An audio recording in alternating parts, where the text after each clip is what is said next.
Welcome back, fellers and fellettes. We're back from Christmas break. The last time we were welding on this truck, we ran out of welding gas. So we got a new welding gas tank. I also picked up some seam sealer to finish that floor. But before we go back to the floor, we're going to do some stuff up here, and I'll go over that here in a minute. But over Christmas break, let me show y'all what we got here. My brother-in-law got me something for Christmas. He got me some side steps for this truck. And I wasn't going to put side steps on it, but I really like the way these look. Let's see what they're going to look like. Something like that. Looks pretty damn good if I do say so myself. What do you guys think? You like them? So like I said before we go back and finish up the floor with the seam seal and finishing up the patch holes and all that, we're going to take off the hood and this other side again, so we have better access to these wheel wells. After we get that, get the hood and the side off, though, we're gonna go ahead and run a compression test on this because I don't even know if this engine's worth keeping. Seems like it's really low on compression, but we're gonna check that today.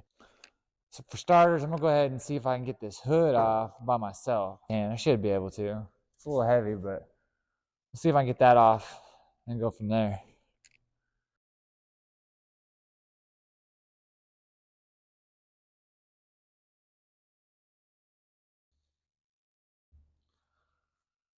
Just wanted to show y'all, like, if y'all noticed over here, I don't think I took this off right. I don't know. Man, this is my first time actually messing with one of these trucks. I ain't gonna lie to you and tell you that, oh, I know my way around a square body like no one's business, because I don't. But let me grab my light again real quick. Hold on. Look how these are in there. Like, what in the hell is going on there? Like, what is that? Is that bubble gum holding that right one on there? But the person that worked on this before, they did some impeccable body work. Look at all that body filler they just flopped in there, which is exactly what we're going to do too.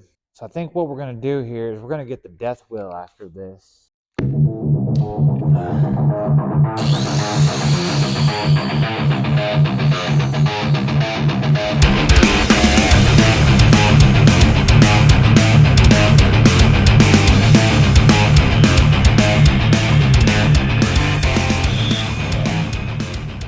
So I got that off of there. I just got to get this little tack off, which I couldn't fit my grinding wheel in there. Let's see if I can get this. Oh yeah, that was easy.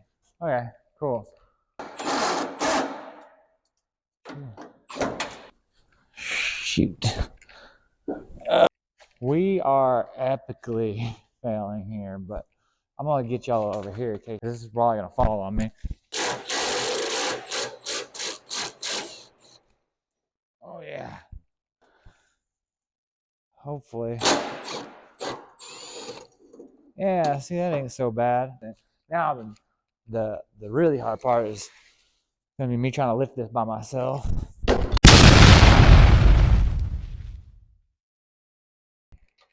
thought it was over for me right there. Come on out of there.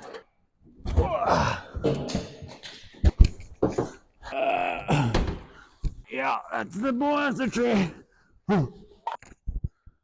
Now, surely there's an easier way to do that. I probably made myself look like a total rook, but I got it off. And the camper topper that was on the back of this, if y'all haven't seen the video where I took that off by myself with brute strength. I'm gonna catch my breath and we'll get back to you. You know, I learned something watching YouTubers. One of them was take the bolts out of something, put them in a bag, label them, tape it up to the thing. You can learn stuff from YouTubers, or you can learn what not to do from me, but from the good YouTubers, you can learn some stuff from. Give it some looby dooby. Says looby dooby. The good news is most of it's rusted and rotted away, so there's only like 3 bolts holding this fender on. Bad news is we're probably gonna have to fix that. That was Those are all loose.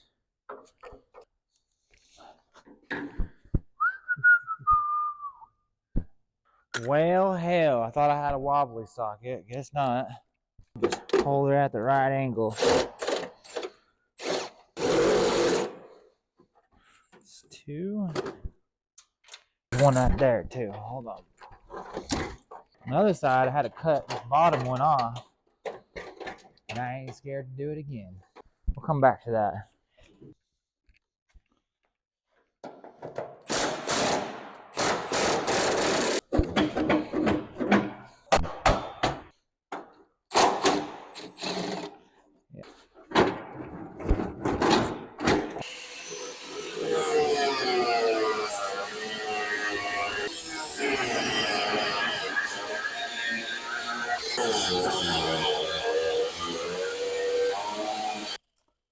Death Wheel 1, rusted out 9/16 bolt from the 80s. I definitely knew that these bolts were up here and I gotta take them off. So we gotta get those off. You just rip it all out of there. Yep. They sell more.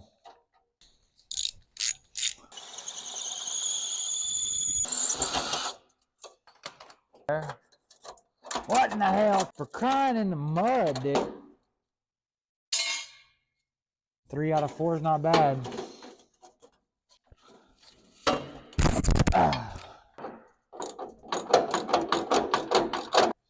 There's actually 2 bolts down here. Okay, as you can see, we got that off of there. I had to turn the camera off because it was about to get a little violently rated R. But we got both the fenders off now. Nice and easy squeezy, lemon peasy to do this compression test. Cause just get right on in here like this. That's what I'm talking about. We're gonna be doing a lot of stuff to this old girl. I'm not gonna worry about this wheel well just yet. We'll get to it eventually. I want to go ahead and do a compression test on this. And as y'all know, we already took spark plugs out the other side last video. And then let me grab my marker. I'm gonna show you what we're gonna do here. Just put dot on the first one, 1, 2 dots, second one, 2, 3 dots, third one, 2, 3, and 4 dots. 1, 2, 3, 4. We know which wire goes where. Anyways, it's not that hard to figure it out, but I'd just rather do it just to do it. So let's get these spark plugs off of here. Yeah.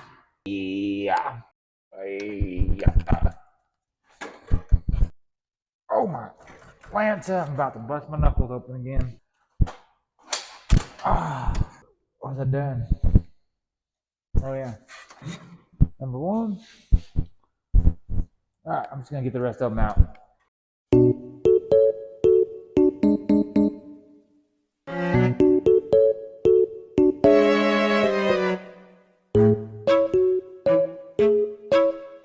Alright, went ahead and got it set up for the compression test. Got my compression tester in cylinder number 1. Because this has an electric fuel pump, you know, cut that off. I also disconnected the coil. It has no spark plugs in it, so just anywho, let's start checking the compression. I couldn't get my Lone Star 5000 to work. I don't know what's going on. Get all the cylinders and see what kind of compression we're at.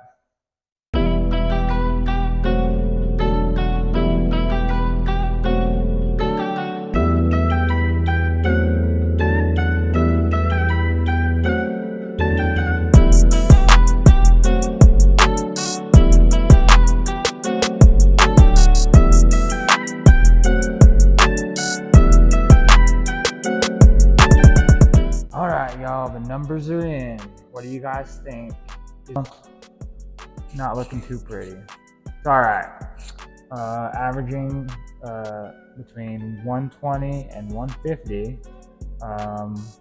We have 1, 2, 3, 4. 4 with really great compression. 1 with medium okay, like medium good, and then 3 that are pretty low. I'm gonna do a little bit more research and see. I just wanted to know what the compression was on these to know and talk to somebody about the plans for the future of this. Put a Holly Terminator or something like that on here. Maybe it's time to rebuild the engine. I'm gonna talk to some people and we'll go from there. For now, I'm going to get back started on that on the cab floor, because no matter what, this baby's gonna have a ripper in her. Still haven't decided. Jack it up more, put a lift kit on it, big old meaty tires. Do we want to put a different transfer case and put weld bead locks all the way around it, make it a four-wheel drive racetrack? You know, both are options. I'm leaning towards the lift kit and mud tires, and I'm a country boy at heart. But before we go back to the floor, let's get these plugs back in here. Get everything plugged back up. We'll start her up one more time, just make sure she starts. I ain't started her in a while, so.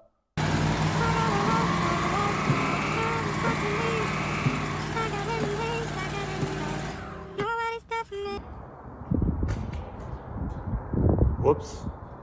See if she'll start up.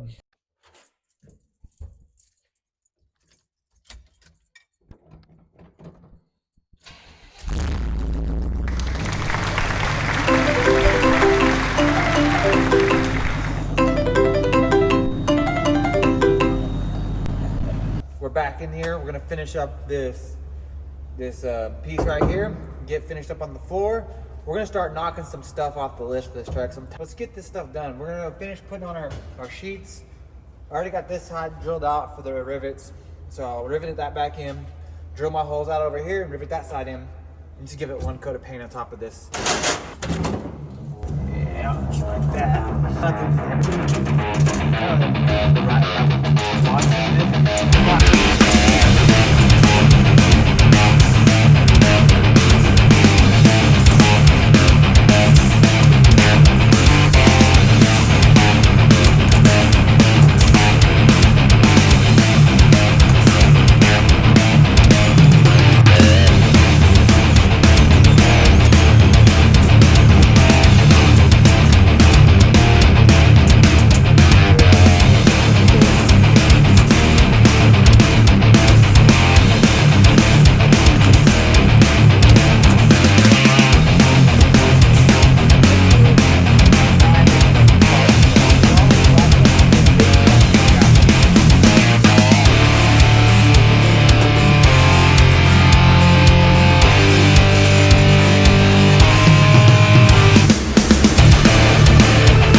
Audio here, but this is just me explaining how to half-ass patch floor.